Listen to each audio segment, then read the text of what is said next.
to the stage the publisher of the Bulwark and devout lesbian, Sarah Longwell, the Bulwark's chief former... Yeah!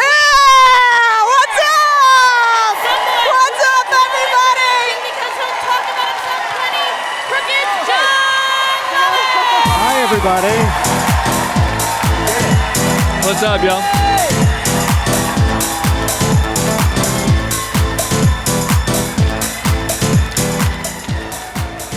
Hi, guys. Welcome, everybody. I was never a twink. Here's the thing, Lovett. So thank y'all for coming out. I wanted to tell you just a second about the origin story of this. I was in the shower one day. Watch out. Usually it's that. Calm down. But in this case, I was thinking about how fucking pissed I am that we're kidnapping gay people and sending them to El Salvador. And so I got out of the shower, and I texted Lovett. And I was like, Lovett, we should do something for others for once. You know, we should stop being such narcissists who care about our own content creation. We should, do something for someone else. And he was like, great idea, Tim. And I was like, and let's I'll try anything once. So then I was like, let's tie it to World Pride, so we can have one for him, one for us on the back end. So we'll see y'all at Flower Factory later. Sarah, you got brought in. Why? Are you here? I think because somebody needed to be the top on this stage. Wow. Nobody vetted. I didn't vet that joke. No, sorry. It was important to have a bipartisan event. It was important to be diverse because this is a pro-democracy, and I mean small d democracy event. I'm the pro-democracy, they're the small d. Wow. Unbelievable. She's so proud of herself. I didn't realize lesbians knew about jokes. Okay, well, that's fine. But these guys were like, hey, we're gonna go and pregame backstage. We're gonna do some shots, but they just took prep shots. That's all they did. It's a pill. How am I supposed to know that? I don't need them.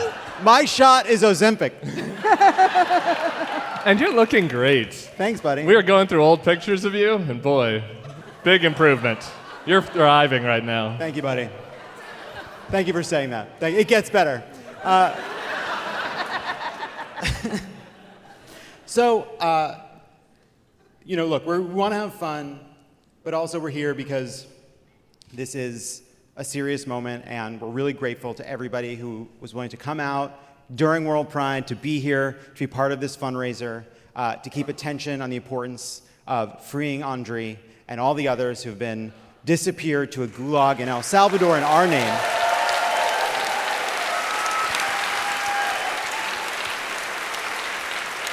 Earlier today, I got to witness something historic, which is, I believe, the first time, Sarah Longwell, you've been a participant in a protest. It's the first protest I've ever been to, period. And we were joking just now backstage. Do you know how much had to go fucking wrong in this society for Sarah and I to get close? Do you know how many different things we had to get wrong all along the way for us to be here at the Lincoln Theater together? This is against nature. This is when a turtle and a horse are friends at a zoo. It's not working. Who's the horse? It's not working. I'm the horse, I think. This is a weird way to start the show. I think you have a slideshow, don't you? Oh, we're up to the slideshow? Is it time? I think so. Okay, great. Unless you got more chit-chat you want to do? No, I think we're good. Now, we all know the name of Harvey Milk,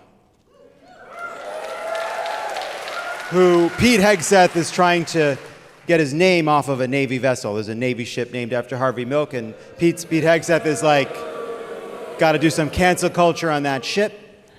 But Harvey Milk is not the first gay elected official in this country. He's the first gay man to be elected in this country because isn't that interesting? Really? I didn't know that. Yes, because the first person to be openly gay person to be elected is a lesbian from Michigan named Kathy Kozachenko, I believe.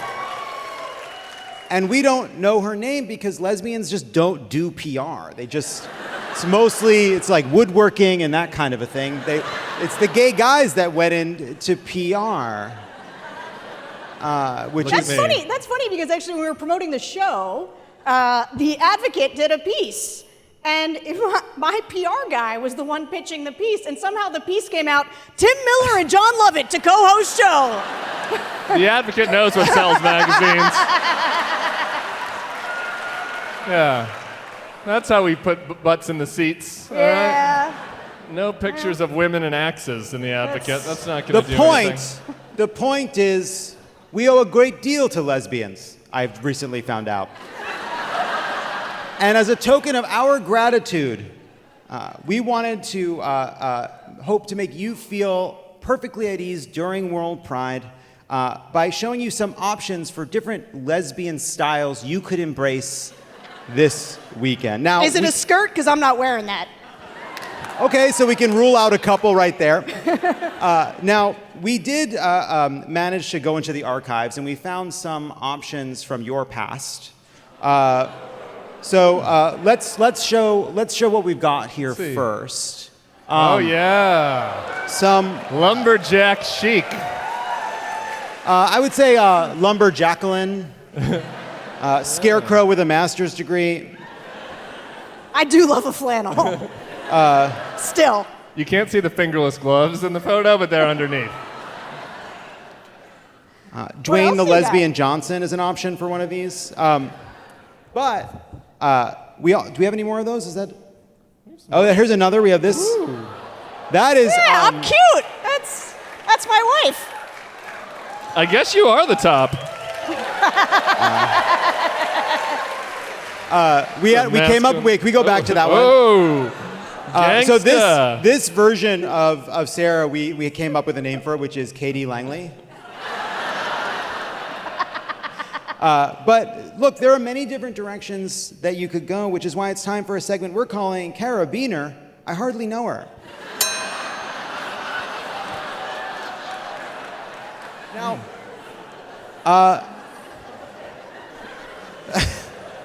first up, we do have the lipstick lesbian, represented here by Portia de Rossi. Ooh, I'm gonna get out of the way here. Now, the only downside here is you do run the risk of being seduced by Ellen DeGeneres and then having to go live in the Cotswolds. I don't know what that is, but it doesn't sound...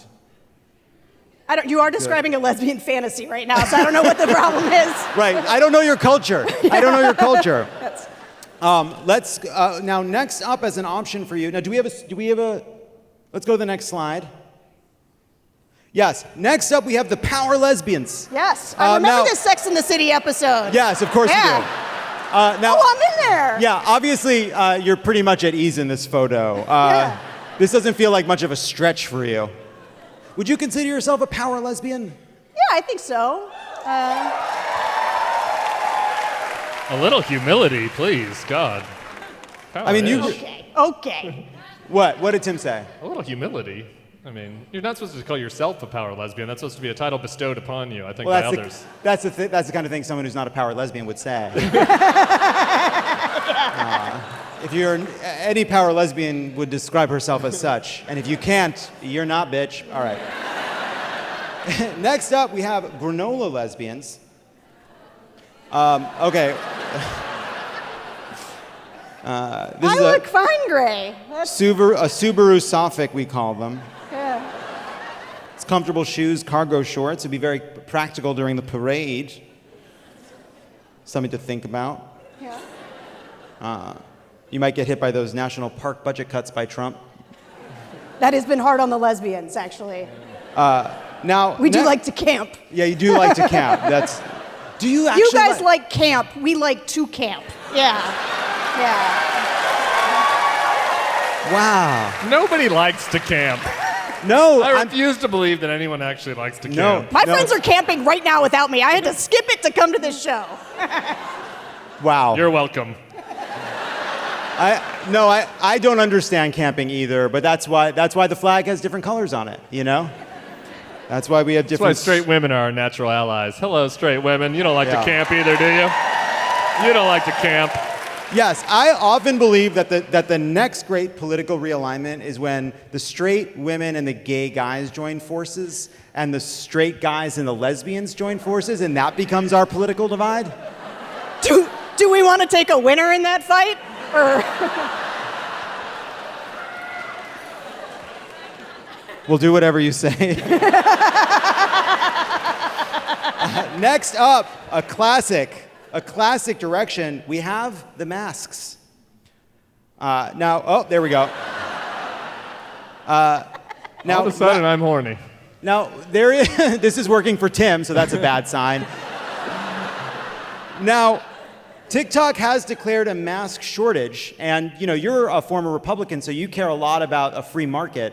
That's an opportunity for you. There's a market opening for a more masculine Sarah Longwell. Have you thought about shorter hair, spikes, maybe kind of more tattoos? Oh, he was saying mask with a C. I thought he was talking about like COVID masks. Get out of here, Fauci. Nobody's talking about masks. Wait, no, I'm talking about masculine, a masculine lesbian. Well, if this isn't your style, we can try soft butch. Respected, classy, androgynous. I think a sweater vest is up my alley, actually. Yeah, no, I think we could reach for one of those in your closet for sure. And then I think one last one. I think we have Diesel Dyke.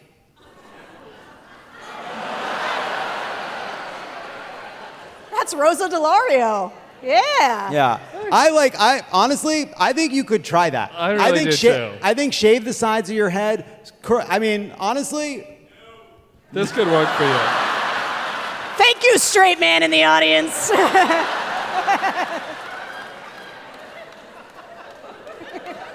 Get that attitude the fuck out of here. Thank you. It is Pride Month, sir. It's Pride Month. We say yes to whatever. And finally, just as one last option, we have the Elvira Goth era that you could perhaps enter. That's where we would like to see you by the end of this Pride. I feel like Which I one should do you have worked think harder appealed? on my photo bits after this. So Sarah, that's all a way of saying, we want you to try any one of these directions this Pride. We hope that even though Tim and I do take up as much space as there is, Yeah. that you feel... I do. I look forward to interrupting you guys a lot during this show as you talk. I don't like the sound of that.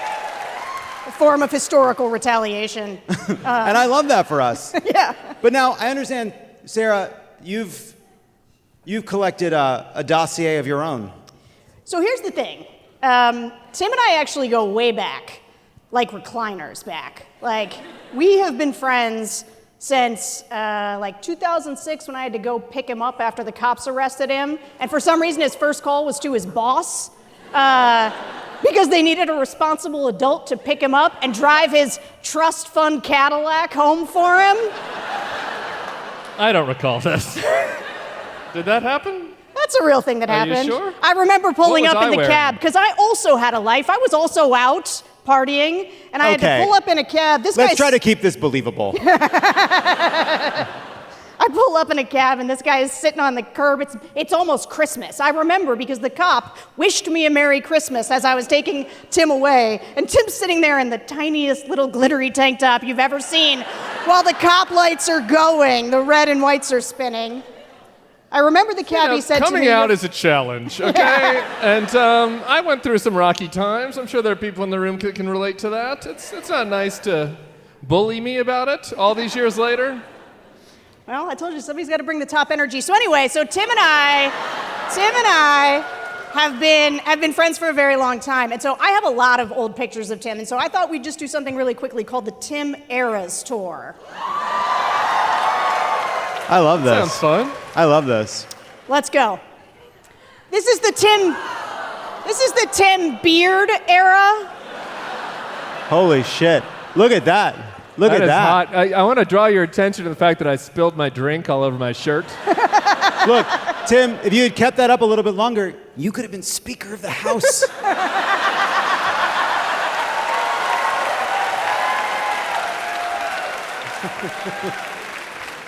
What else we got? Oh yeah, I call this Tim's Free Palestine era. That's Tim's husband, actually. Look how far we go back. That's Tyler. That was Pride of 2008. How about that? Oh, yeah, okay. This is Tim's frat bro era. What are you, chugging a 40 at the RNC headquarters? Who is that in the background? Is that Sean Spicer? That is Sean fucking Spicer.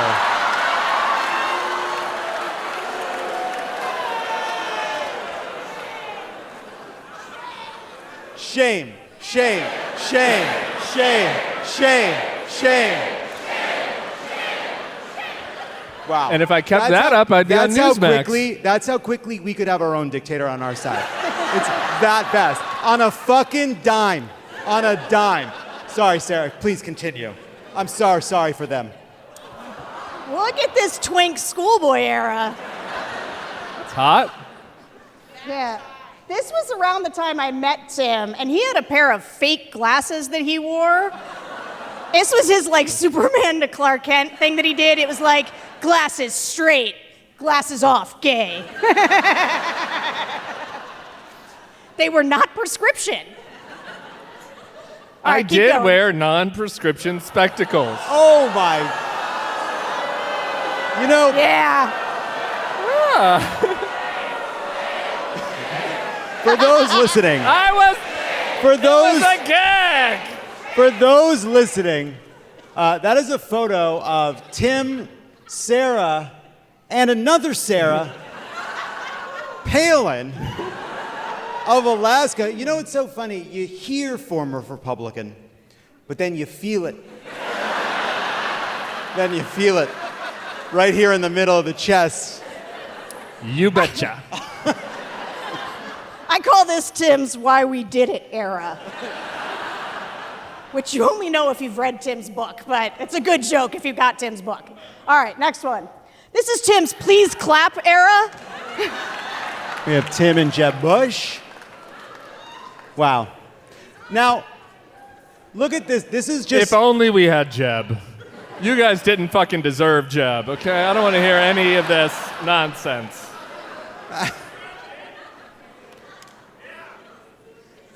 If only we had Jeb, people say to themselves all the time.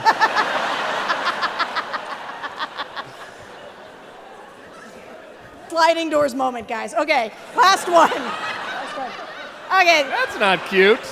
I said only cute pictures. This is Tim's Finally Famous era.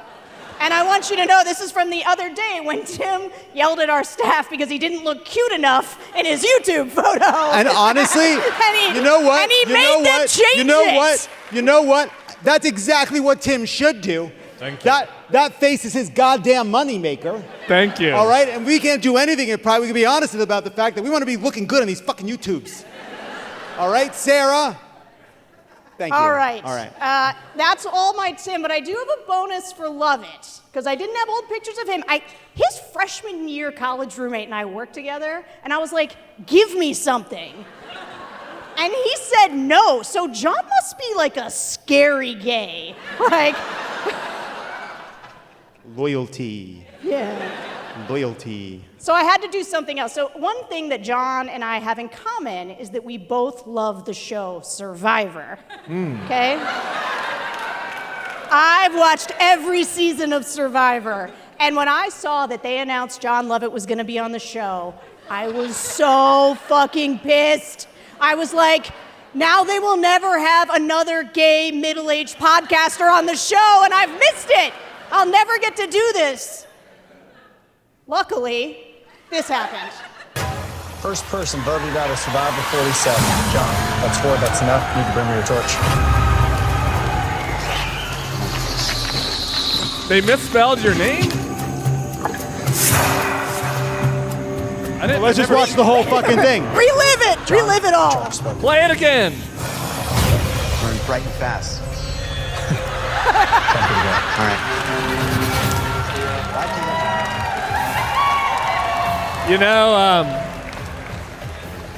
I have a little behind-the-scenes story from one of our podcasts. In the period between when Jon came home from Survivor and when they announced that he was the first person eliminated, we did a podcast together, and on the show, I was like, by the way, I know you did terrible. And he goes, how do you know? I said, you look exactly the same as when you left. And I've seen the end of Survivor, and people that make it long, they get tan, they lose weight. And I was like, you look the same. And he made me cut it. He was like, Sherry Redstone will get mad at me and CBS if we leave it in. Oh, Sherry Rude. Redstone. There is a fragile alliance between former Republicans and current Democrats. Fragile alliance. Okay. Well, this is my last thing.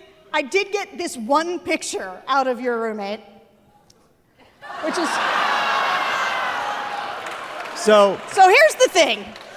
I just have to ask you, because I think I might know why you lost. Are you practicing making fire just like on concrete? I was learning how to spark the flint. I was really trying to get the fire started. I was learning. I bought a machete on Amazon, which you shouldn't be able to do, and yet. But yes, that is me trying to learn how to make fire, which if I had managed to miss more than 3 dinners, you might have seen. Okay, that's the end of my bit. That's the end of my photos bit. Well, Yikes. Can you make fire? I can make fire. I learned to make fire. Not as good at making friends, but I can make fire. Turns out you gotta make fire and you gotta make friends. Which was harder for you, getting voted off first or the fact that none of them had heard of your podcast? When we come back. Excuse me. We're staying. We have one more little item. Oh, sorry, you're right. Oh my God. One item. You're it's right. Okay, well, no, we added it to the show late, so it's fine. It makes sense. I just figured that since we had the world's messiest divorce during Pride Month, we should probably just talk about it a little bit. So, my take on this might be a little different than you expect, because I was thinking about it on the plane here, and I was like, thinking about Donald and Elon, gay men in the crowd, maybe there's more that unites us than divides us, it turns out. I know, it doesn't seem likely, but bear with me here. You have a relationship between 2 white male narcissists. It hits the skids. The breakup explodes in a messy, ketamine-fueled catfight. There's accusations of bad behavior at sex parties. And reckless spending of the couple's finances. It's a gale as old as time. I'm surprised this didn't burst out into the open at a 14th Street brunch. We've all seen the arc. The only question I have is which one spirals and spends the night taking strangers' loads in the dark room at the Green Lantern? My money's on Elon. Was that too much? No, I don't think so. You can keep that one as a souvenir. I can't throw, I'm gay. We'll give it to you later.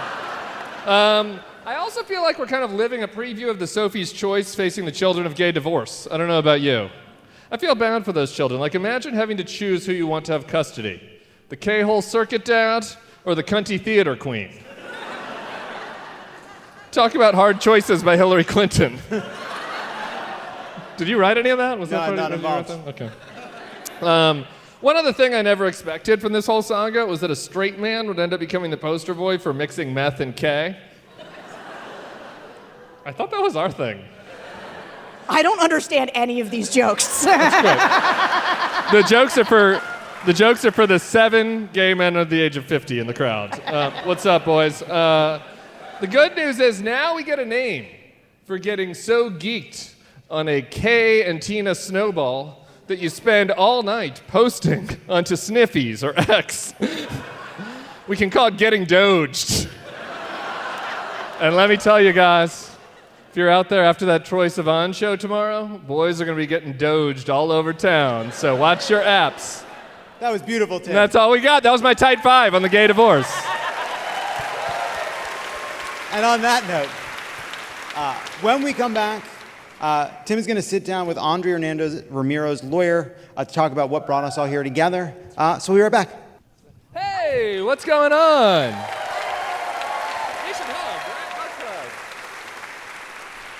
You don't get the fancy intro like everybody else? Okay, introduce yourself. Tell everybody who we're talking to. Hi, everybody. I'm Lindsay Toczylowski. I'm the president and CEO of the Immigrant Defenders Law Center. Thank you. It's so great to see you in person, finally, after all of our Twitter DMs. It's unfortunate we had to use Elon's platform to talk, but it's nice that he brought us together. I'm glad he brought us together. I'm just so appreciative of all the work that you're doing, and I'm so grateful that we were able to support your guys' work with this event tonight. I got a text from Congressman Richie Torres's folks. They donated $1,000 to your group as well, since he couldn't be here tonight. So we're doing the best we can. But I thought that, why don't you start by just telling us about Andry and how you got to know him and how you got to represent him? Sure. So Andry is an asylum seeker from Venezuela. He came to the U.S. last year. When he was in Venezuela as a gay man, he faced incredible discrimination. He also was politically persecuted.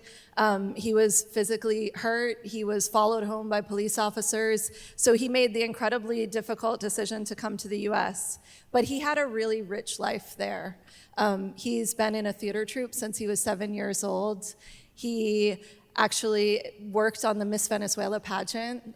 He was in pageants himself as a contestant. Now, is that common in Venezuela for Trinidad men to be working on the Miss Venezuela pageant?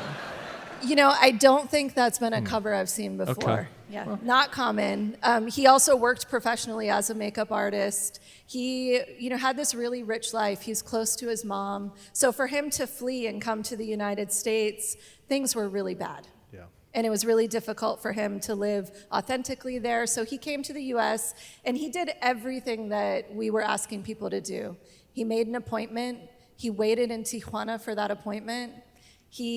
Once he got into the US, he was kept in an ICE prison in San Diego from the moment he arrived here. He's never stepped free in the United States at all. During that time, he passed his credible fear interview, which means he was on his way to getting asylum. We started representing him in December of last year. We were in the process of waiting for a court hearing for him, and he was disappeared by the Trump administration on March 15th. And so since you'd been talking to him that time, did you kind of expect that, or what was the situation between kind of December and March? Yeah, so we were getting ready to move forward with his asylum case. We had a hearing on March 13th. He was really suffering in an ICE detention center, which is one of the reasons that we worry so much about what it's like for him now in a torture prison in El Salvador. Suffering how? Suffering, he was sexually harassed. He had actually made complaints this is a detention center in San Diego. But he also was doing other things while he was there, including at one point he gave us it was sort of like a business plan, a 19-page business plan that he had created for a nonprofit that he wanted to start. And it was to help kids who were homeless and to help other gay kids. And he was planning to do that once he got out, and he wanted to know if we could show it to the judge to show that he had good intentions here in the US. Ugh. Now you do a lot of these cases. Bring him fucking back. Yeah. It's ridiculous. The Andry case has just taken up so much of, it's good. It's gotten attention, taken so much of my brain power, but I know you represent other folks as well. Are there any other stories you want to tell us about the people that you represent that are in El Salvador? So we represent 8 other men who are also at the same SECOT prison in El Salvador that Andry is. One of them is Arturo Suarez. He's a professional singer. He actually had a baby born since he's been there, who he's never met. Another is Miguel Rojas Mendoza. He was picked up in Louisiana while working as a horse trainer and rancher. He actually had TPS, so he had protected status here in the United States. He has 2 children, and his children's names were the tattoos that he had that likely landed him there. And there are so many other stories, so many other Andrys that could be part of the more than 235 men who were sent on those US government planes to El Salvador. How do you not become just consumed by rage, murderous rage? That's a personal question. I'm looking for advice. I think that every single day that I'm here, I feel like I'm doing exactly what I'm supposed to be doing. And I think all of the other... And I think all of the other, we have a huge team that's working on Andry's case, other immigrant defenders, other colleagues. We have a case that is actually the JGG versus Trump case. It's happening here right now. We got a positive decision this week. So we are keeping hope alive. I believe, I know in my heart that we will get him back. And we're not going to stop fighting until we do. And so I think, to answer your question about rage, we're channeling our rage for good at this moment, because what the hell else are we going to do? Okay. I'm just going to play that back to myself from time to time to try to use your wisdom to help me out. Okay, we had a little news today with the Kilmar Garcia case. I guess, kind of. I mean, it's good, but also, fuck these people. Just from the legal perspective, what does that development say to you about all of these other cases?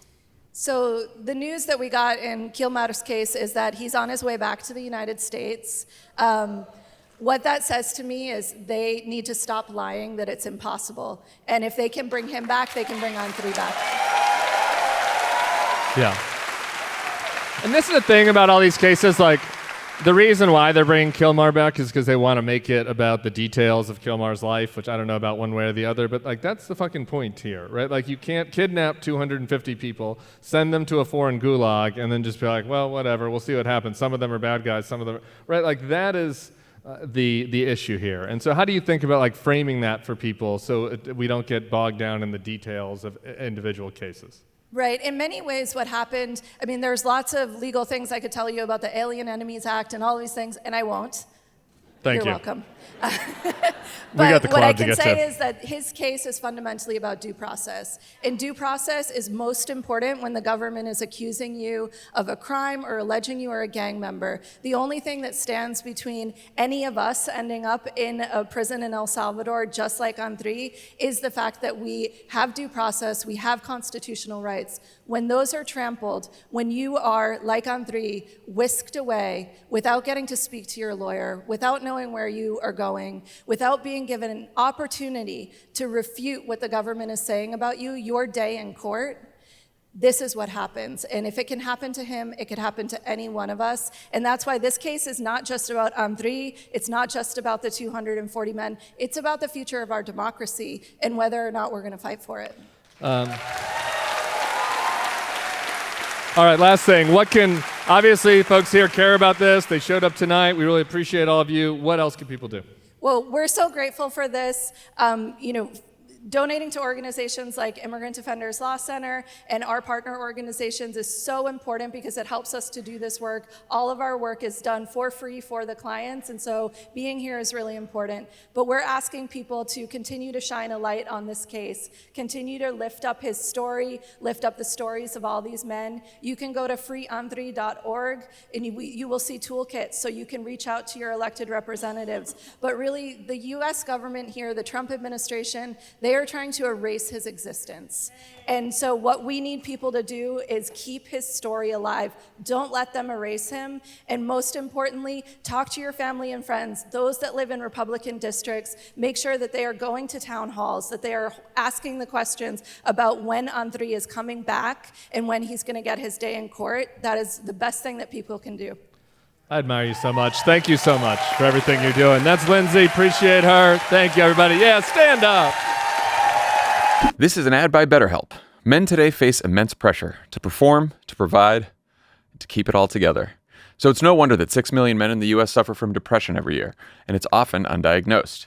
It's okay to struggle. Real strength comes from opening up about what you're carrying and doing something about it so you can be at your best for yourself and everyone in your life. If you're a man and you're feeling the weight of the world, talk to someone, anyone, a friend, a loved one, or a therapist. In this administration, they just go on, usually Brett Baier.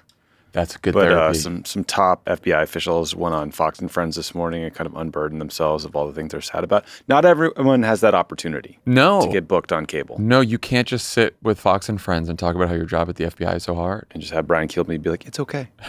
And so in that case, you should try BetterHelp. With over 35,000 therapists, BetterHelp is the world's largest online therapy platform, having served over 5 million people globally. And it works with an App Store rating of 4.9 out of 5 based on over 1.7 million client reviews. It's convenient, too. You can join a session with a therapist at the click of a button. helping you fit therapy into your busy life. Plus, you can switch therapists at any time. Therapy is great. It really helps, even if you don't think you need it. Trust me, when you go, you'll feel a lot better. As the largest online therapy provider in the world, BetterHelp can provide access to mental health professionals with a diverse variety of expertise. Talk it out with BetterHelp. Our listeners get 10% off their first month at betterhelp.com/PSA. That's betterhelp.com/PSA. Pod Save America is brought to you by Incogni. If you've ever searched for your name or address on Google, it's shocking to find how many results have your personal information, and it's not by chance. Data brokers and people search sites collect your personal information, your name, address, phone number, financial info, income, and hundreds of other records. They sell and share it publicly without your consent, but Incogni is here to put an end to that. It hunts down these unethical sites and gets your info removed from the places that expose your private information. You don't have to email anyone, fill out forms, or jump through hoops. They handle the entire process for you. Incogni also continuously monitors to see if your data makes its way onto these databases and will request repeated removals, keeping your info off them forever so you get fewer spam calls, fewer emails, and more peace of mind. Incogni even offers a family and friends plan to extend protection to up to 4 additional members. Just create an account and authorize them to act on your behalf. Incogni then handles the data removal process and keeps you informed of their progress. All of our information is all over the place. You need a service like this to help get it off the internet and scrub the internet as best they can. Right now, you can get 60% off an annual plan by going to incogni.com/PSA and use code PSA. That's incogni.com/PSA and use the code PSA at checkout. It's time to bring back one of our classic segments. Now, it has another name, but tonight in honor of Pride, we're going to call it something slightly different because it's time for a segment we call Bitch Stop.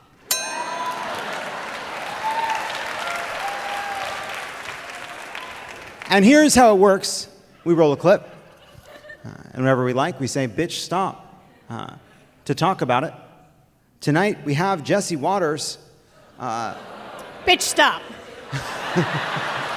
talking about what else? The human form. Let's roll the clip. Now, I was at a resort a little while back, and I saw Senator Thune at the gym. The man is jacked, and the guy is in great shape, and he lifts hard. And you look at Schumer, he's built like a woman. Now, men do not want to be led by the party of women. Bitch, stop.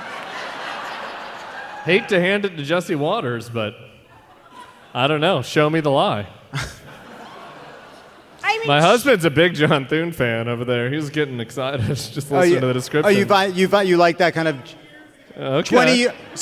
20 years ago you had a crush on John Thune? Wow, that's strong jaw. Is he a Dakota man? Yeah. Nice. I have a question.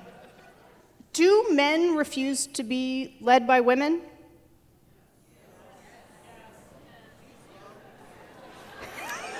I don't know if you want the answer to that.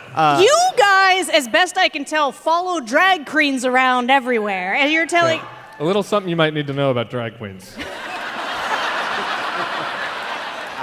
I walked into that one. I had a drag queen. We had a drag queen show up to, this is the second Tyler shout out of the segment, to his 40th birthday party. He's 40 now. My father came, and the drag queen walks into the event, and my dad looks at my sister-in-law, and he's like, that's a man, right? That was Sarah as well. Not sure exactly what's happening underneath the wig. I also just think it's a funny thing to say, because it's like, are people really following John Thune? Is John Thune our leader? Well, that's a good question. I mean, he's live, though, you have to say, about John Thune. He's very fit. That's true. Yeah. That's true. And it is also fair to say that sometimes with Chuck Schumer, the medium is the message. You know what I'm saying? Yeah, you know what I remember about Schumer is remember when he was like, the people are aroused. I've never seen the people so aroused. And I thought, Chuck Schumer, you might need to, it might be time, man. It might be time for something else. I also just... Wow. No shade to Chuck Schumer, and it has nothing to do with his gym. Wait, just actually real quick, what is the obsession among Republican men now to talk about like what it means to be a man? Like this is like a weird thing that's going on. You're turning to me for that, my expertise on that? I think you know more about it than I do. Well, I just think that, when you have somebody like Donald Trump at the top, somebody that's really, really fit, won several golf tournaments, is like the 18-time champion of the Bedminster Seniors Golf Tournament. And so when you have somebody with that kind of athletic prowess leading the movement, I just think it kind of trickles down among the people. There's a connection to, like, so obviously we're going to have this military parade next week. Oh, I guess you're not fans of the anniversary of the Continental Army. Not fans of what George Washington did for all of us. Shame on you. But, Michael Beschloss was talking about, I'm sorry to bring up that name here, but okay. But what's the next segment? But Eisenhower said he doesn't want, military parades. We did one after World War I and World War II. We've done them in the event of big victories after the Civil War. But we don't just have military parades on a random day, because what Eisenhower said is, that's not strong, that's fucking weak. That's what weak countries do to pretend that they're strong.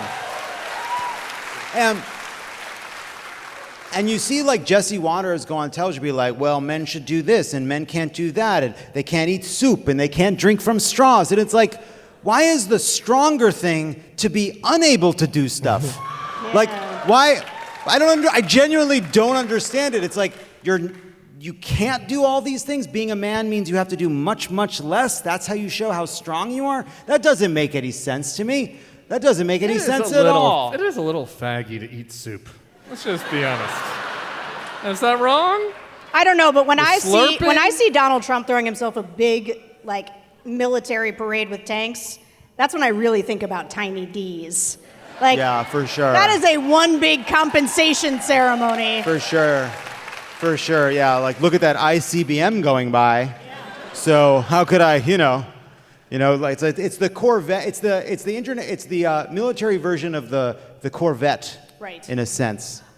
Let's continue the clip. Men want to be led by other men, so Democrats need to become men, and then they can persuade men. But they have to lift first. I'm serious. There's a quote by Maya Angelou, Dana. Oh, thank you. Could you ask permission from Dana before you keep going? People will forget what you said, people will forget what you did, but people will never forget how you made them feel. Bitch, stop. How many loops in that fucking grave do we think she did? Like, is it a full, like, how many, like, it's like a car going over a cliff. She's like on bottom, just fully rolling and rolling and rolling and rolling. It must be hard to be a man, because it's like you can't drink out of straws, but you must quote Maya Angelou. Like, how much Maya do you think Jesse's read? Like, how familiar with his oeuvre do you think he is? Oh, I think he's familiar with brainyquotes.com. I think he's also, like, as Abraham Lincoln once said, live, laugh, love. According to Gandhi, you miss all the shots you don't take. Quoting Maya Angelou on the 5. On the 5. Oprah should get to come in, and remember when that kid from Singapore, the kid in Singapore got arrested and Bill Clinton tried to stop him from getting like a beating on his butt? Oprah should get to come in and do what they did for that graffiti incident to Jesse Waters. Is this getting too kinky? Let's cut this from the show. Now let's roll the rest of the clip. People don't like the way they feel around Democrats. Because Democrats don't like the way they feel. And if they lifted, they feel better, and then everybody around them would feel better. You had me in mind. Okay, bitch, stop. I do think Joe Biden probably has an uncomfortable touch. I think that that's said, keep me as far away from Jesse Waters as possible. So I think that I'm not sure that he is the best messenger, maybe. but should we test? What he's saying is, men like to be around men who lift. Fact check, true? Yeah, during World Pride for sure. Yeah. Next up, while they might try to ban our books, they can't stop us from keeping the library open. Well, not the literal libraries, but the library of the library of the gay little human heart remains open 24/7, and it's full of the gnarliest reads we here at this show could muster. So joining me on stage. Oh wait. Oh no. I'm going to go out to the audience. I know what we're doing. I know how to run a show. So can we bring up the lights? Lovett was on a red eye. All right, we can just let him. So here's how. Whoa, I don't know that we want to see this much. First of all, hi everybody. Can I a little break. I just want to understand the breakdown of this audience. I'm going to say letters, and if that letter applies to you, say hello, okay? L, G, B, T. Yeah. All right, hell yeah. Q. Plus. Oh, shut up. Enough with the plus. We're losing the plus. You're losing on the fucking plus. What was there about LGBT and Q we couldn't get you behind? There's room for everybody in those letters. You gotta be plus. And straight people? Any A's? Any asexuals out there? Oh, A's. All right, asexuals, what's up? Hey. That's a rough Any life. eyes? Any eyes? I'm proud of you, though. I'm happy for you. It's just not for me. Are we doing two spirits? Okay. So here's how this works. I'm gonna come out there, all right, and we're gonna we have some roast jokes, and we'd like to hear you have a chance to throw some shade, as the kids say, 10 years ago, at some of these, Trump goons. If you're straight, hey, do me a favor, keep your hands in your fucking pockets. All right, we love that you're here, but we don't need to hear you. Okay? Straights tonight, seen, not heard. All right, I'm coming. He just leaves the stage. Oh, hello. Yeah, he's just prancing around in that little skirt. Look All at right. him. Who would like to do our first Look joke? at her prance. Who's like to? All right, I'm coming to you. I'm coming to you. I'm coming to you. Read on paper. Please stay seated. I will sit. Okay. All right. Here's the joke. Here, give us the joke. Donald Trump. Given how he uses makeup and tries to destroy anyone who shares a stage with him, Donald Trump is our first drag queen president. So that's at least one queen I wouldn't trust around kids. Nice. All right. Who wants to go now? I'm coming around. I'm coming around. I'm coming around. I'm coming around. I'm coming around. Who wanted to go over here? I saw someone. Oh, hi. All right. Hit us with these J.D. Vance zingers. J.D. Vance, talk about someone with no charisma. J.D. Vance has never slayed in his life except for one time in Vatican City. Nice. Really good. Here.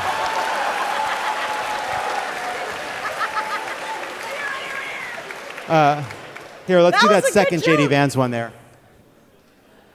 Who else wants to go? Hi. All right. Here. Oh, okay, this is perfect. Okay. It says for a lesbian, but just a woman works. Okay, I don't know. I just don't know your story. Oh, great. She went to Kenya, so she wanted to say hi. Oh, and what, did you know Tommy? No. Okay. Did you know Tommy at Kenyon? Class 95. Oh, class of 95, class of 95. So he graduated before you. Kenyon people, what's up? All right.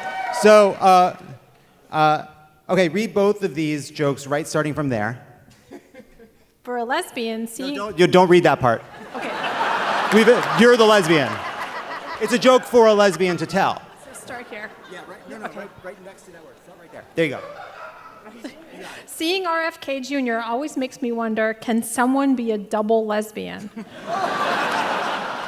Yeah, you got him. You zinged him real good. Now wait, don't do the second one. You're doing great. We need more lesbian. What, did you hear the power lesbian thing earlier? Confidence. Do the next bit. I'm nervous. I love you. You're nervous? That's stupid. All right. Read the next one. You got it. You're doing great. It's the same feeling as excitement. Here we go. RFK Jr. is truly a man who has everything, at least according to his most recent blood work. See, that's pretty good. Did great. You're doing great. Great job from the spouse of a Kenyan I love. Who else wants to go? Okay, I'll come over to you. Oh, we have some more RFK material. That's fun. Hi. Yeah. Hi, here, read this card. RFK Jr. recently faced blowback after going for a swim. Wait, do it again, but slower. My bad. RFK Jr. recently faced blowback after going for a swim in D.C.'s Rock Creek. Oh, I'm sorry, I read that wrong. After swimming in D.C.'s Rock Creek, RFK Jr. blew out from diarrhea. What'd you think of that one, Tim? The execution on the read wasn't great, so I missed, Oh my I missed God. the punchline. Wow. Shame. I'm in the crowd now. It feels awesome. Wait, who else wants to go? Okay, I'm I'll sure come it's a over to good you. try. Oh, my legs do look great. Thank you. Hi. Okay, read this next one about RFK Jr. Say what you will about RFK Jr., but he's truly killing it. And by it, I mean the entire herd of deer he's hit with his car and stashed in his trunk for later. That was a good read. Sarah, what'd you think of that one? Well, I think it was well read, well delivered. Beautiful. Oh, look at that. Look at them. Someone over here. Raise your hand. Somebody. Okay. Well, you're so far. Oh, now I got to go all the way in. No, you're up. You're going. You're here. You're doing it. No, you're doing it. Okay, read this first one from here. Read that one. This is the second line there. This one? Yeah, you got it. Okay, Kristi Noem. If she had any more filler, she'd be episode 5 of a 10-episode prestige HBO drama. Okay. Sort of a thinker. Kind of more of a dig at HBO dramas in a sense. Yeah. I'm down for any Kristi Noem face jokes. You got any more of those in there? Who wants to go next? Who wants to? Okay, hi. Okay, hi. Okay, Sarah and Tim. We have 2 Mike Johnson jokes that are in the same kind of vein. Okay. All right, and we couldn't decide, so you're going to pick your favorite. Okay. All right, joke number 1. Oh, great. I have to read. Mike Johnson. Well, what'd you think was going to happen when you raised your fucking hand? No, you're out. Okay. I'm a nervous reader. English is my second language. Mike Johnson threw all of his weight behind one big, beautiful bill this month. He also helped pass the budget reconciliation package. That one's a thinker. She did great. What? Right. He put all his weight behind big, beautiful Bill. Bill is a guy. A man named Bill. And it's not a great sign we have to explain the joke, but I really enjoyed it. That was a joke for one. That was kind of like my Troye Sivan joke earlier. It was only for me. Okay, well, let's try this one. You want to go? Mike Johnson uses an app where he and his son monitor each other's porn use, presumably to prevent him from looking at one big, beautiful guy named Bill. That's good. I forgot about that. First one was way better. First one. Yeah. All right, hi. It's kind of a okay, here. High-minded. Dan Bongino, FBI Deputy Director. You're right, Dan Bongino. Epstein did kill himself after listening to your shitty podcast. Got him. I like that. Got him. I like that. Now, that's combining a couple of my I want interests. everyone to know something. I believe that is the first time someone has edited the joke as he read it. And, next time it's one for me and then one for you. Okay. Oh, hi. Okay, hi. All right. Let's do this one. Oh, I like this one. All right, here we go. Oh, God. Okay. Joe Biden may have handed the country to Trump by deciding to run again, but he still deserves our gratitude. We would not be where we are today if he hadn't invented the printing press. Are we ready to laugh about that yet, or you keep it? Yeah, go for that. All right, let's do one more. Let's do one over here. Okay, hi. I'm coming down. All right, here we go. Here's that card. Here. Marjorie Taylor Greene just started a new workout routine. She's calling it Cross-Burning Fit. That one got some ooze. I'm coming through. Oh my God. I'm so sweaty.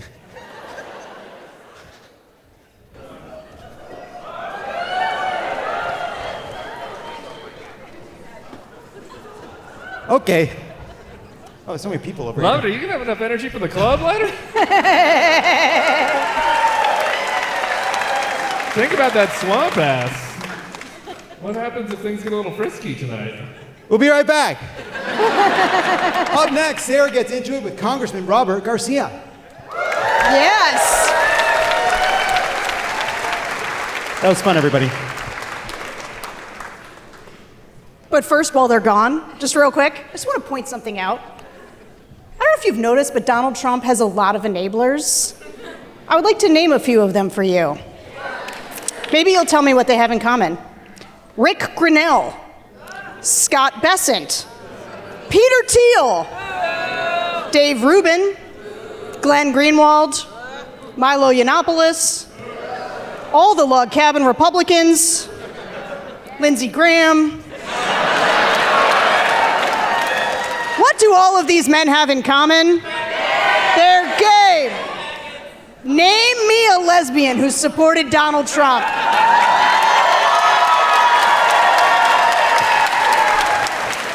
Please welcome Congressman Robert Garcia from California.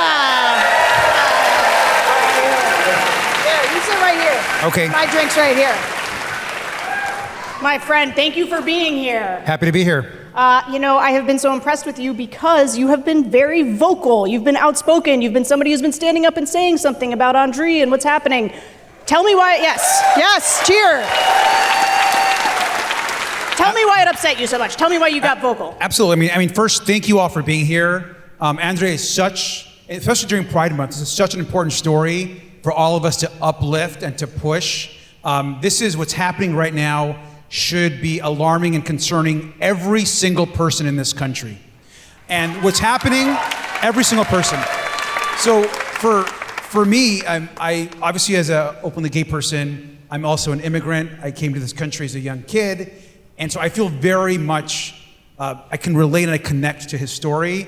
And what drives me absolutely crazy is that we, the United States government, gave Andry the appointment. We told him, come to the United States at a port of entry on this date and on this time for your asylum process and interview. We told him to come to the interview. So he comes to the port of entry to do his interview. He passes that first check, essentially that first interview process. And then after that, he gets, of course, sent to the detention center and then taken to a country that he is not from in a foreign prison that we know nothing about with no proof of life. That is shameful. Donald Trump, Kristi Noem, Marco Rubio should all be ashamed of themselves. They're causing massive harm, not just to Andry, but to everybody else. And this fires me up because I don't understand how we can be so cruel as a country. This is a country that was built largely on immigrant labor, and we know this to be true. And I remember, we went down to El Salvador to advocate for not just Andry, but to ensure that people were getting their due process. And I think what's really important, what I've told folks, including some more conservative members and Republicans, I've said, look, regardless of your opinion on the immigration debate, and we all have different opinions, this is about due process. This is about the Constitution of the United States and whether we're going to defend it. And I remember looking at the ambassador, the U.S. ambassador to El Salvador, just directly at him. We were this close away from each other, and I shared with him Andry's story. And he looked right back to me and said, this is the first I've heard of this. And I'm sitting here thinking, we've been promoting and talking about him, and people are talking about him across the country, and this is the first that you are hearing about his story? And he that day told me that he would do an inquiry, and he actually did the first official inquiry to try to get a wellness check on him, which of course we never got. And so since then to now, the work you're all doing to telling his story is so important. We cannot forget him. We must get a proof of life. We are demanding a proof of life check. And I'm just grateful just to be a part of advocating for him and his story. Well, thank you for doing that, and thank you for being here. They are bringing, we just found out they're going to bring Kilmar Abrego Garcia back, and they're going to try him, which is that is it, right? I think the Republicans right now are sort of like, oh, we're going to show you that this is a bad guy. And I'm sort of like, I don't care if he's a bad guy because he still deserves due process. Like, that is what we're doing here, right? That's right. Like, if he's a bad guy, prove it, and then we can all move on. But like, that's exactly right. But here's, look, I spent a long time as a Republican, and I haven't seen it for maybe a decade now, but when I was coming up as a Republican, they talked a lot about the Constitution, about due process, about the rule of law, about all these things that mattered to them that became sort of that were the underpinnings of democracy. How do your Republican colleagues justify sending people, disappearing them to foreign countries without due process? Well, I mean, they can't. I mean, the reality is that they're completely focused on doing whatever Donald Trump tells them to do, following their leader. And they know, and many of them know, that the things they're advocating for are against the Constitution. I mean, the Constitution means nothing to them anymore. And, you know, I really believe this. There are probably other immigrants here in this theater. And I truly believe this, that immigrants, those of us that have gone through the process of becoming US citizens, we are some of the most patriotic people in this country. We love this country. And I think, you know, like, I have the right to be a US citizen and get the honor of serving in Congress because I fought for citizenship. I fought for the thing that most folks here were born with. So immigrants that go through that process believe in this country and we want to fight for it. And so in the case of these Republicans, I mean, most have been born into this incredible honor and privilege of being a United States citizen and forget where their parents or their grandparents came from and the struggles that they had to go through to also come to this country. And I'll say this, and you mentioned the Abrego Garcia case. We have the Supreme Court in a 9-0 decision said that he deserved his due process. And the important thing is everyone deserves their day in court. I don't know what Mr. Abrego Garcia did or didn't do, but he does have a right under the Constitution to defend himself in front of a judge in a courtroom. And he has that right. And so whether what he did or what he didn't do, that will be up to a judge and a jury. What we have to do, and every single person in this room needs to do, is to defend the Constitution of the United States, which affords, as we all know, all persons, not just US citizens, it affords all persons in this country the right to due process. And we can't forget that. Yeah, the founders knew what they were doing when they said all persons. They knew.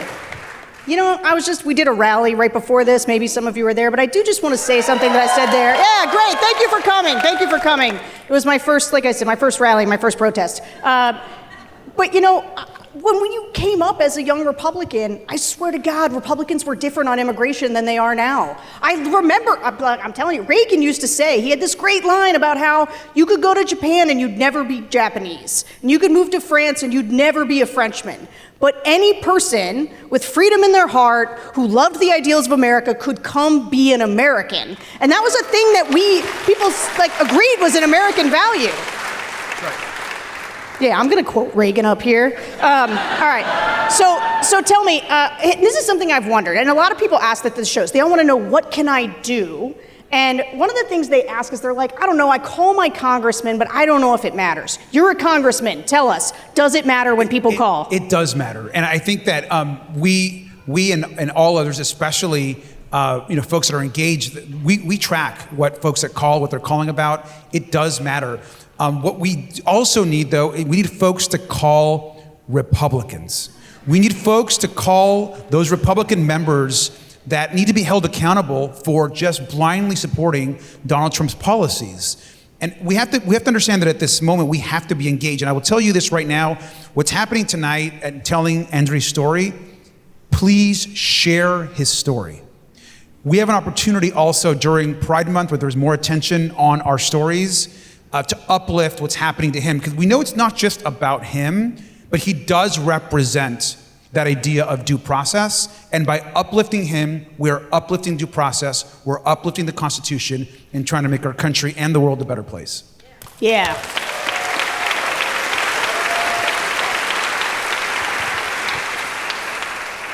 I have one last important question. Sure. So you were very involved in ousting a colleague of yours named George Santos, AKA Quintara Ravage. Yes. Why'd you do? What was the reason for that gay on gay violence, man? I I have so many George Santos stories. We'd be here all night. But I'll just start. I met George during our orientation. And, first I was struck, of course, obviously gay Latino, and on the other side is another gay Latino. And I thought, well, maybe there's, an opportunity here just to have some like bipartisan friendship. I mean, I don't know. I knew that his ideas were already pretty extreme. And so I generally try not to engage with people that don't believe in like human rights for LGBTQ plus people and other folks. And as we learned more and more about him, I just got really angry about it. And I thought, this is someone that is working to dismantle our rights, and yet you're from the same community. And so pretty early on, I was a freshman, I made the very first expulsion motion on the floor of the House to expel George Santos. And I submitted, and a lot of folks were like, this is a bad idea, you're a freshman, you shouldn't do this. And I was like, fuck it, like we gotta lean in, like we gotta do it. And I remember, we filed the resolution, and we forced a vote. And that initial vote that we took is what then got Kevin McCarthy at the time to then take that motion, table it, send it to the ethics committee for them to do their report. The ethics committee does their report, and then months later, once that report comes out, it triggered that second expulsion vote. Because the report came out and everybody was like, I'm sorry, what? Exactly. And then that came out, and then of course we expelled him. Really quickly, the day of the vote, I went to the back of the House with him, and I said, he wanted to talk. I said, okay, let's talk. So we go to the back by the cloakroom, and we're about to vote to expel him, like within 30 minutes. And, that's awkward. Yeah, and obviously, I helped start the whole thing. And so we're in the back, and he's trying to convince me still that he shouldn't get expelled. And I remember I looked him right in the eye, and I said, George, one is you deserve to be expelled. But I also hope that you can reflect and you take this time to think about who you are, and that deep down, like, I want you to get better. Like, there was a moment like where I felt I was just looking at somebody that was really sad. And it doesn't excuse the horrific things that he has done or voted on, and he should be held accountable for those, and he's now going to be held accountable for the crimes he committed. Yeah, he's been indicted. Exactly. Yeah. But there was a moment where I did feel, so us as gay people, as queer people, we sometimes have a very hard path to getting to who we really are. And so I felt a little bit for him. And I'm glad he is going to be held accountable for what he did. And I hope that on his way out, he works on himself. You have a good heart, man. Guys, let's give it up. All right, thank you so much. Happy Pride. Happy Pride. Thank you so much. Congressman, I gotta tell you, I thought that, what? I couldn't let Lovett be the only one in a fucking skirt. I'll stand here. I'll stand near you. Tim, you're blocking. You just stood right in front. I'll protect you. Your blocking was terrible. You just stood right in front of Sarah. Well, yeah, is Sarah still here? I was thinking that George Santos cloakroom story was going to go somewhere else. I got to tell you. I thought you were building absolutely not. When you told we went to the cloakroom. When you told him, I hope you get help. What did he say? No, I think that he was honestly, he was really upset and sad. And he said, thank you, I hope I do too. Something to that effect. And then we voted to expel him. And then he went to go sit down for an interview with Ziwe. Congressman, thank you so Thanks, much. Guys. Bye, Thank you for being here. Thanks, guys. Pod Save America is brought to you by Rocket Money. With prices going up on just about everything lately, being smart with your money isn't just a good idea, it's essential. But managing subscriptions, tracking spending, and cutting costs can feel overwhelming. Lucky for you, Rocket Money takes the guesswork out of it so you can easily make smart decisions. Rocket Money is a personal finance app that helps find and cancel your unwanted subscriptions, monitors your spending, and helps lower your bills so you can grow your savings. Rocket Money's dashboard gives you a clear view of your expenses across all of your accounts. You can easily create a personalized budget with custom categories to help keep your spending on track. You can see your monthly spending trends in each category to know exactly where your money is going. This is important because when you track your spending by category, then you can look and be like, I'm spending that much money on ordering Postmates and DoorDash. That doesn't seem right. Too much. So that's important. You also can get alerts if bills increase in price or there's unusual spending activity or if you're close to going over budget. So that's nice and helpful. The new goals feature automatically saves money for you so you don't have to think about it. You can help pay off bills, put away money for a house, or just build your savings. Rocket Money makes it easy. Rocket Money will even try to negotiate lower bills for you. That's pretty cool. They automatically scan your bills to find opportunities to save. Then you can ask them to negotiate for you. They'll deal with customer service so you don't have to. This is like putting Lovett out of a job. Yeah. What? He's usually the big negotiator. Yeah, I like to negotiate. And Rocket Money's going to do it for you now. Oh, no. Rocket Money has over 5 million users and has saved a total of $500 million in canceled subscriptions, saving members up to $740 a year when they use all of the app's premium features.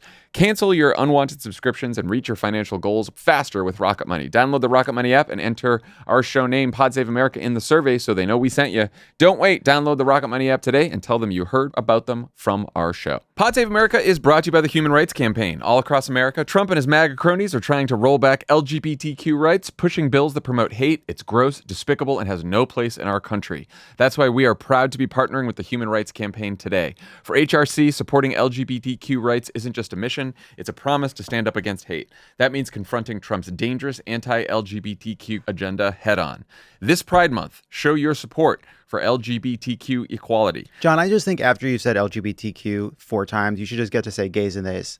Thank you. I give you that permission. It's really, once you get to the T and the Q, it's the G. G is hard. GB, I don't know. There's something in all of them together. LGBT. See He's a great ally. He's a great ally. LGBT. He's a great ally. Can do that. That's pretty easy. Go to hrc.im/give now to donate and propel HRC's critical work forward. Your donation to HRC helps drive progress, protect theys and gays' rights. Yeah, see, it's good. And build a world where every LGBTQ person can live openly and thrive free from fear. The fight for equality has been significantly harder this year. Our fundamental freedoms and our very existence are under attack by those in power. And that's why this Pride, HRC needs your support to help fight back against the escalating threats to our rights and our progress. This work is only possible with the support of folks like you. We face incredible challenges, but we must continue to fight for the future we believe in. Together we can do this because these colors don't run. Nice. If you can, please give today at hrc.im/give now. That's hrc.im/give now. And we're back. Now, listen, Pride, if it's about anything, it's about the superiority of gay, lesbian, bisexual, transgender, queer, asexual, two spirits, whatever is going on with the I. Plus. If you're in the plus still, if you're figuring, no, none of those apply to me, I'm plus. I'm plus. If you're plus, love that too for you. Which is why it's time for a game we're calling Capture the Flag. Nope, okay. There we go. Oh, wow. Now, oh, you guys were very generous to yourselves there. Well, that looks about right for me. That's just me after a pump. Get my pump on, get the lighting right. That's all it takes. Just all I'm saying. You throw on an extra white spring at solid core, next thing you know, that's you. That's too specific. Okay, let's cut that. All right. Now, we can't just do this with gays alone because it's time to pit the gays against the straights. So we need some support. All right. Let's start by bringing out one additional member of our gay family to help us round out your team. This will be Sarah and Tim. Let's please welcome to the stage DC's own wonderful drag queen, Tara Hoot. Woo! Oh, hey! What's happening? Tara, why don't you go right here for now? All right. Just in case there's confusion, I'm a man in a dress. All right. Literally, 3 men. I'm the only one in pants. Well, look, so when Crooked and the Bulwark were deciding to figure out how to do this event, we're like, well, we got to figure out who to talk to, and we said, who wears the pants at the Bulwark? That should have worked better. That was pearls before swine. Sometimes it's my fault. That one's on you. Tara Hoot. Yes, darling. I love that. Now you're from, is it from Tara Hoot, I was Indiana? born in Tara Hoot, Indiana, hence my name Tara Hoot. Yes. Are you Hoosiers out there? We got out, darling. Yes. Now you are a renowned DC queen, and you were bumped off the Kennedy Center programming schedule by its new artistic director and genius, Donald Trump. No space on the sketch? So I was part of a drag show that was Trump got really mad about the family-specific one. That was one that I was involved in. Yeah. And he was angry because he thought it would be inappropriate to have somebody out there talking about drugs and all the kinds of, all the horrible things that someone might say in the space of children. Now, I've been a teacher for 27 years, and yes, thank you. And I've been a drag queen since the pandemic, and I describe my type of drag as like Mr. Rogers in a dress, right? I just want to lift people up, and if they complain about what I do, they don't know what I do. But what do you do? Basically, I started doing drag because I thought the world was terrible. And it really hasn't changed, has it? During the pandemic, I wanted to lift people up and bring joy and love to people. So that's what I do with my drag. Well, thank you for being here. Absolutely. Let's do this. Now, we need to do some choreography. So I would love to have the gay team come over here. Right. So can we get Tara Hoot and Sarah and Tim in this zone over here? Because it's time to meet your competitors. Right. Bring it on, straights. Now, first up, you really got lucky. You would have had to hang out with Rick Grinnell had they kept you at the Kennedy Center. Well, Big I think you dodged a bullet. Happened to you. I think you dodged a bullet. Now, I want to bring out two. I believe they're called. I think it's pronounced straight. The G is silent. It's weird. Actually, weird that the G is silent. There's a G inside of straight. There's a G inside of every straight when you think about it. Something to think about. So please welcome from the Bulwark, Sam Stein and.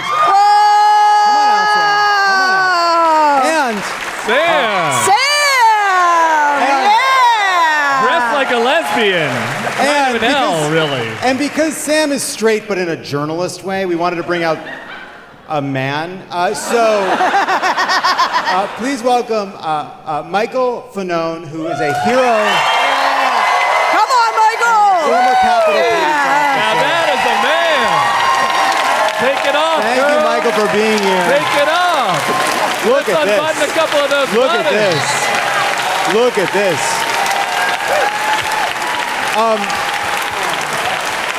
Michael, I have a question for you. They love you.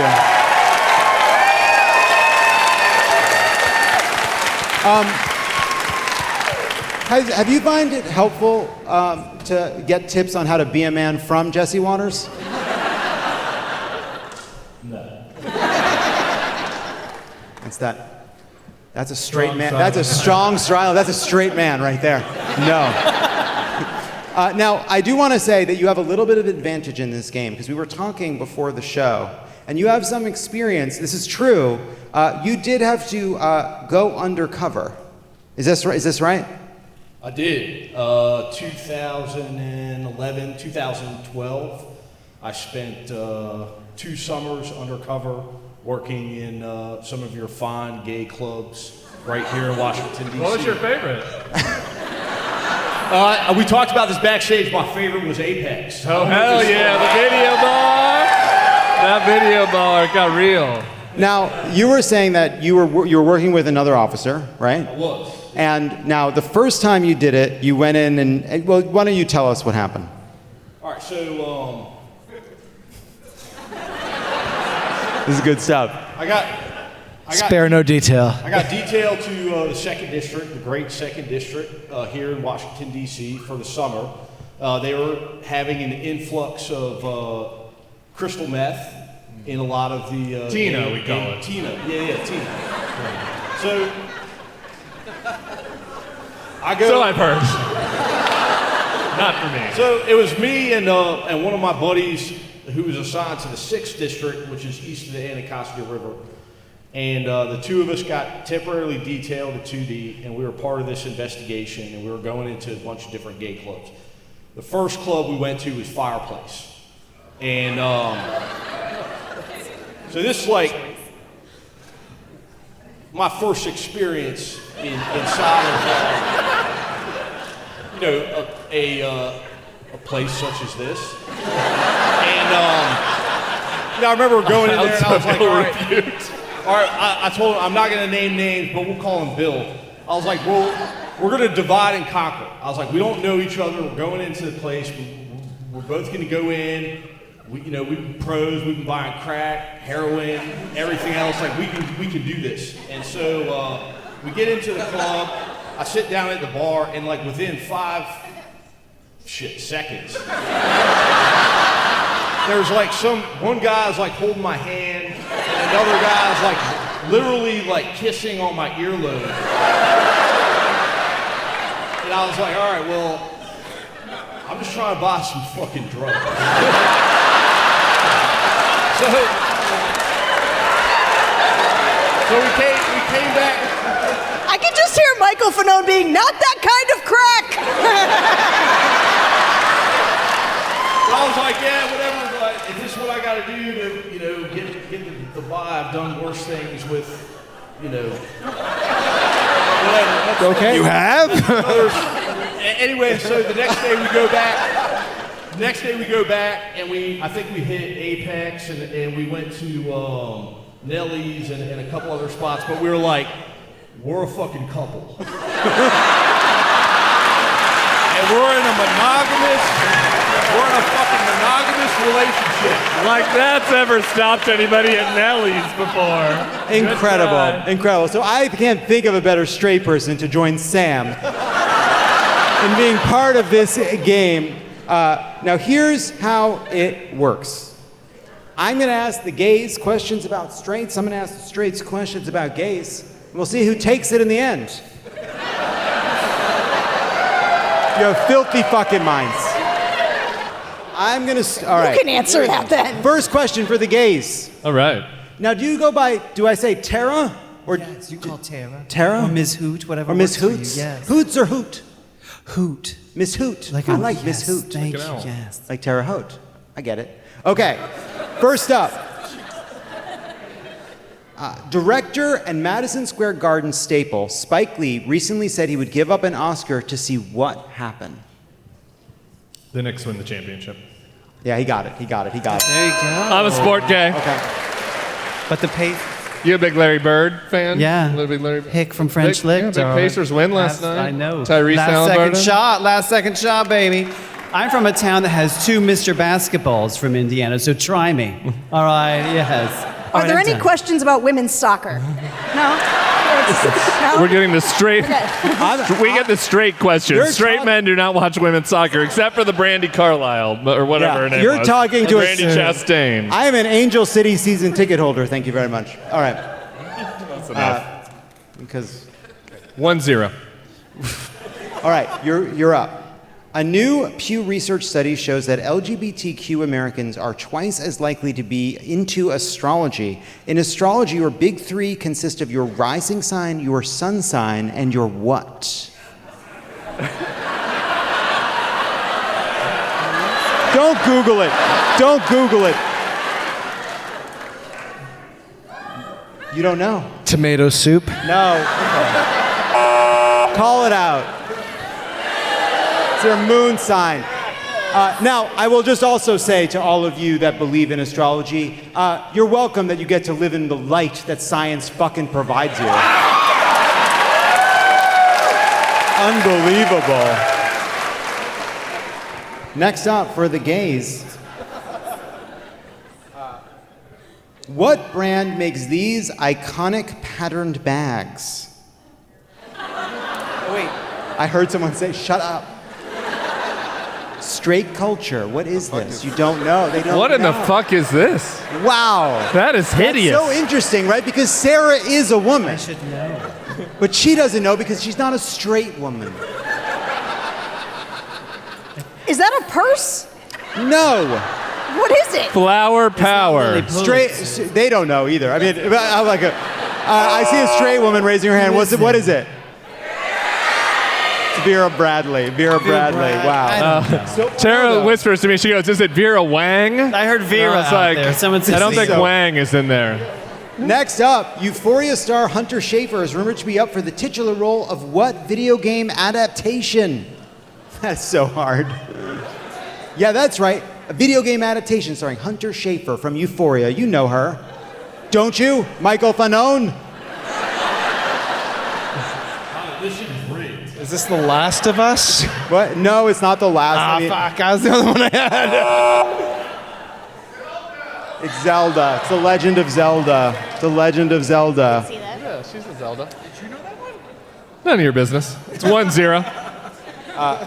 I didn't think their questions were going to be things like, what do poppers do for you during sex? Like, I thought it was going to be a little gayer. You know what? Next question, what do poppers do? That must have come up in your research as you got into character. Was this not undercover? Manner of ingestion, inhaled. That's right. They provide a temporary euphoria. Okay, yeah, there's... But what about during sex, though? The question was, what do they do for you during sex? Yeah, that's right. There we go. We got a point for that. Yeah. I'm giving it to him. All right. 1-1. Great job. Back over to the gays. Country singer Morgan Wallen posted what phrase to his Instagram after appearing to storm off the Saturday Night Live stage back I in gotta get April? back to real America. I'm gonna country. God's country. God's Saved it. country. Saved it. Yes. A lesbian saved by a drag queen. A first time for everything. All right. Next question for the straights. What is this object? Oh. I know. Is that a carabiner? You got it, Sam Stein.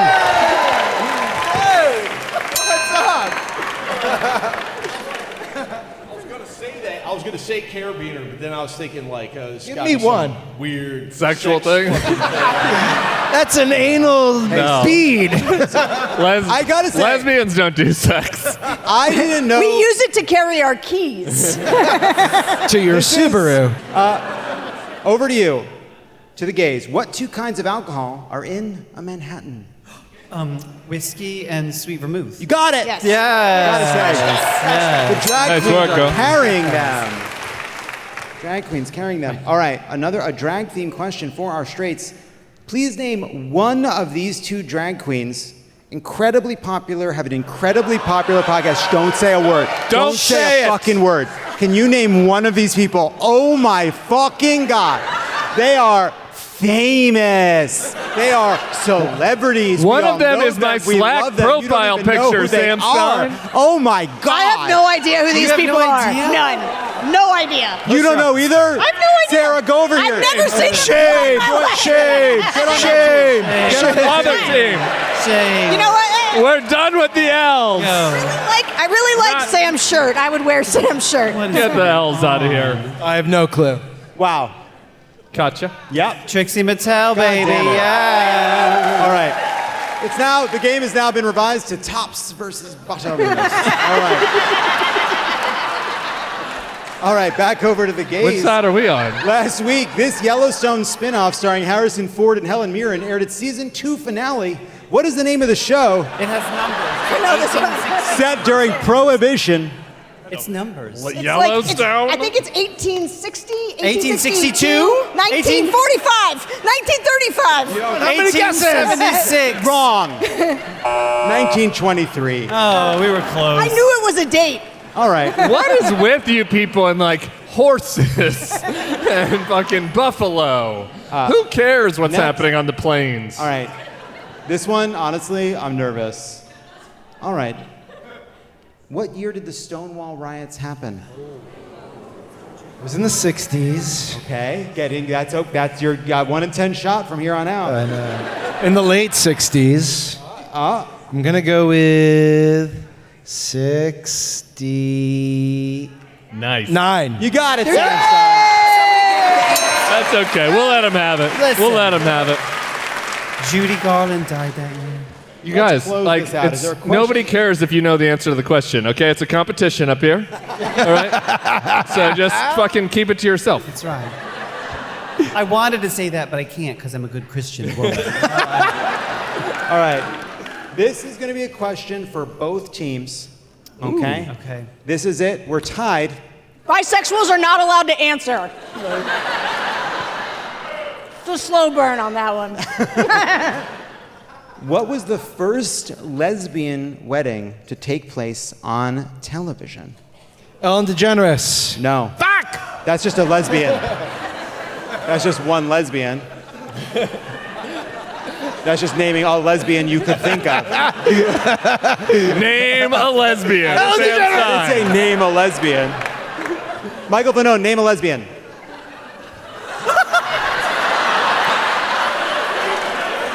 Sarah. I'm the only lesbian you've heard of? Oh, man. Gays, you can take it if you know the answer. First lesbian wedding aired on television. Do either of you know? I put you on the other team. What the fuck? You don't know this one? Hold on. This is bad, Sarah. Did You should Rosie know O'Donnell this. marry someone? I don't know. Was it in Dawson's Creek? God, no. Does anybody here know? Friends. It was the Friends episode, the one with the lesbian wedding.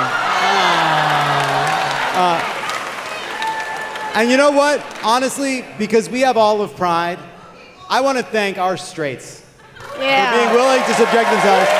Hey, everybody. Michael Fanone, Sam Stein, two equally heterosexual men. Yeah. Thank you both so much. That was great. All right. We're going to, first of all, thank you all for coming out tonight.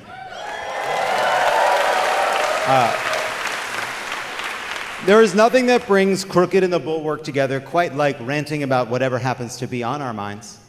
And so we thought we would end tonight's show in a way that was suited to our great desire for yelling. In a segment we're calling Rant Wheel. The Rant Wheel? What did we call it? I think we called it Bulwark. Whatever. There's a wheel and we're going to yell about topics. Oh my God. Do we not have a wheel? Are we up to that? Oh, here we go. Hey, Oh my we're wheeling. God. Oh no. Tara Hoot, this is Pride. Is there something on your mind that you'd like to vent about? Just to be mad about? Or happy about? Happy about? Is there anything you'd like to be emotional about for around 60 seconds? Listen, okay, 60 seconds. A drag queen with a microphone, that's at least 4 minutes too short. All right? So I do want to say I did an event on Wednesday and with the drag artist, and the audience was so excited and so enthused. And I really feel like Washington, D.C. needs a lot of hope and joy right now. And right? We need to look up, we need to find ways to be inspired, even though things are like falling apart sometimes around us. And something I'm proud of, I'm gonna say that's just proud. I'm proud of, I got out of Indiana. I'm proud of my friends who are in Indiana still, in Newcastle, Indiana, who are fighting the good fight and making the place better for people. I'm proud of my husband, Mr. Hoot, who's in the wings, who was a government worker for 37 years. He was forced out of the federal government by this, and I'm so mad at the people. If you are those people that have been treated so poorly, know that I see you, I love you. Thank you, our government workers, for doing so much for everybody. I think that, I'm a little verklempt. All right, I got a little, but that just makes me so mad. I think it's evil, it's angry, and I want to make sure that we're trying to lift people up and look for the kindness when there seems to be such a lack of it from who's running our country right now. Yeah, girl. Beautiful idea. It's a beautiful idea, a beautiful sentiment. Let's spin it again.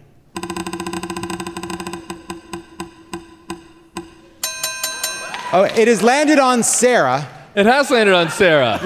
We have an order. Is that Sarah? It has landed on Sarah. She's getting butch. You guys run a tight show. I'll tell you what, man.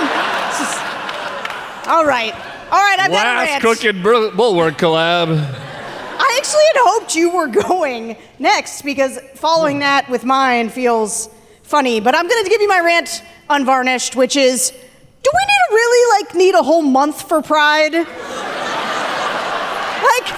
the way we do Pride, like, our need for a whole month is so extra and so on brand, and it's ridiculous. What, my Uber leaves a little rainbow trail as it goes, and like you walk into Target and you're like, oh my God, did a rainbow throw up in here? Like, it just feels like, look, you want to do Black History Month, whole month, okay.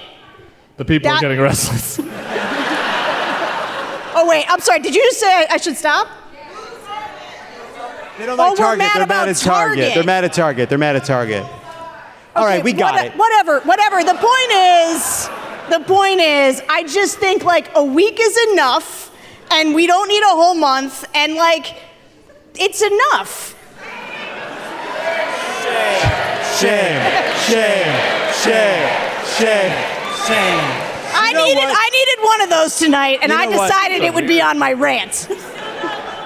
The second somebody tells you something you don't want to hear, you turn on them. Unbelievable.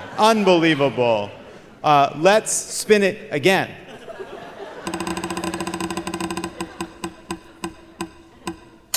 Oh, it's landed on me. Here's what I wanted to say. Maybe it's a little more earnest, I suppose. But, we started by saying how many things had to go wrong for us all to be on this stage together.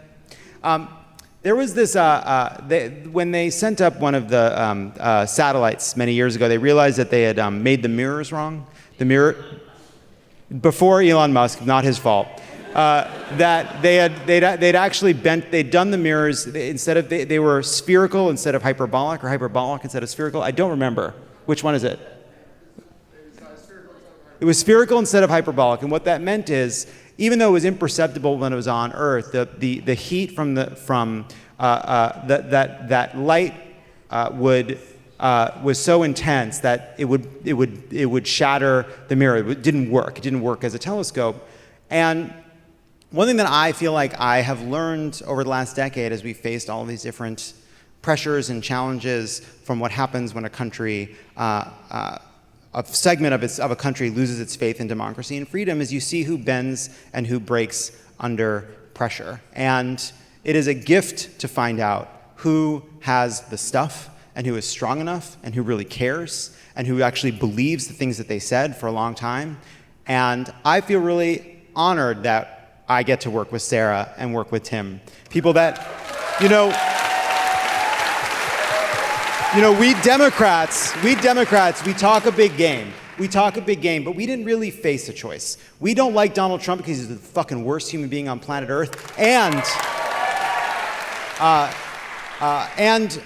We oppose him because we oppose everything that he stands for, every policy he stands for. But there were a lot of people who faced a political choice and failed in that choice, but not Tim and not Sarah and not the people at the Bulwark.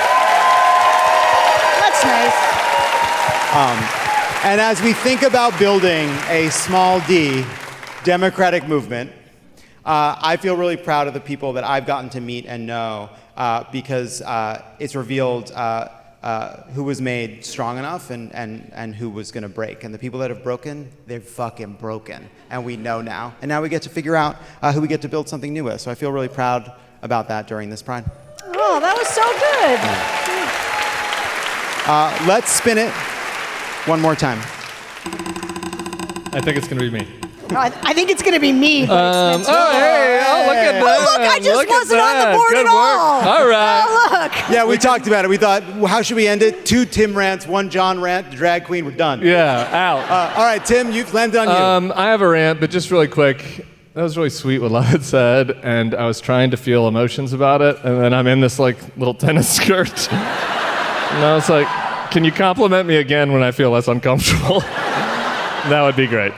Maybe another year. I also have a comment on Sarah's rant. It's the difference between the L's and the G's. Okay. We're going to Madrid Pride. Is anybody going to be in Madrid Pride? We're doing a little vacation there. That's July 4th. So the G's are adding a week to Pride. She's trying to constrict us. We're trying to expand into July. Okay. I'm about to be sad for a little bit, so I'm sorry that I have to end you on something sad. But the reason why that we're doing this is because of Andry. And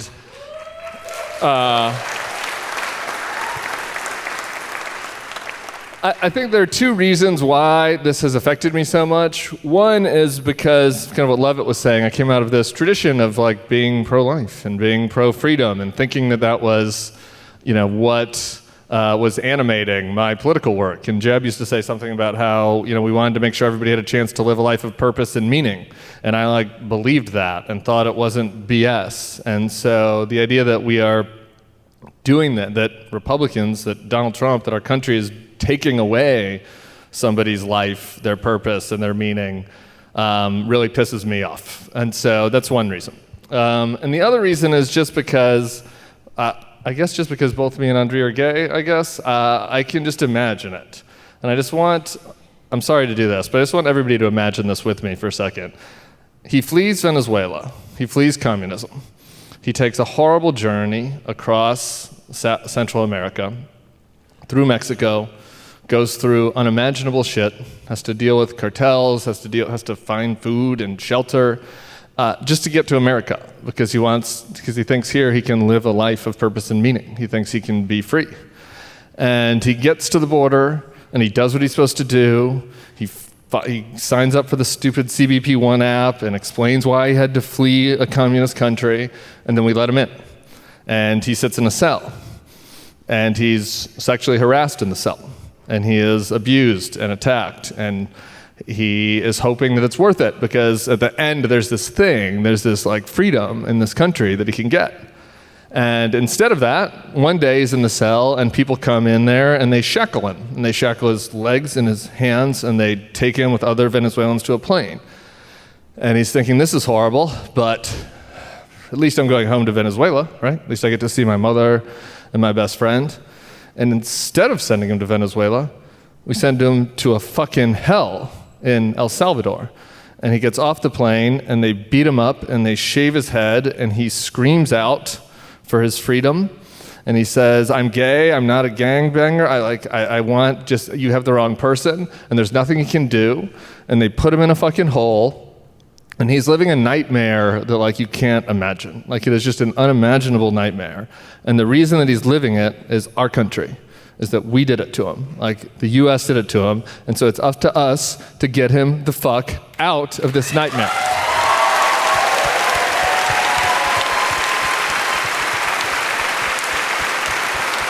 And so, sorry. And so I can't look at Lovett right now because I'm going to cry. And so that's why we're doing this. And I really appreciate that you all came. I appreciate especially the gays that came, because you could, have been at the music festival or something, more fun. And so the lesbians were going to do something way less fun. So I appreciate you for coming too, but also you're welcome. Yeah, look, here's the thing. The gays chose this instead of a concert. The lesbians, they would have been asleep by now. And so Sarah usually ends our Bulwark shows with something a little bit more uplifting, and so I want to give her the last word. First of all, thanks everybody so much for coming. This has been super fun. And you guys were a great, awesome audience. But here's the thing that we do close out most of the Bulwark shows with, and I really want to thank Crooked, though, for us doing this together. This was so fun to do together and to bring our audiences together. But the thing about authoritarians is what they want from us. That's not a joke. The authoritarians are bad. The thing about authoritarians is they want you to be tired. Not like I did poppers all night and now I'm tired the next morning and I need brunch. They want you to feel deeply exhausted. That's why they try to flood the zone with shit. It's why they try to do so many corrupt things that you don't know where to grab onto, right? It's why they come back. They didn't lose. Donald Trump didn't lose the election. He just hadn't won yet. And it's why they come back and they try to keep you so tired that you won't fight back. So confused, so unable to understand what is truth and what is fiction. And that's what they're doing to people, confusing them and making them tired. And so the one thing that we have to do, and it relates to the Andry thing, is don't get tired, ever. We have to stay filled with energy to do this, because the biggest thing they want from us is to be tired. So never get tired, never stop, and let's get Andry home. Thank you all so much for coming. That's our show. Thank you so much to Tara Hoot. Thank you, Thank Tara. you to Michael Fanone and Sam Stein. Thank you to Congressman Garcia. Thank you to Andry's lawyer and everybody at the Immigrant Defenders Law Center. Thank you all for supporting this. Have a great night. We'll see you at Pride. Bye, everybody.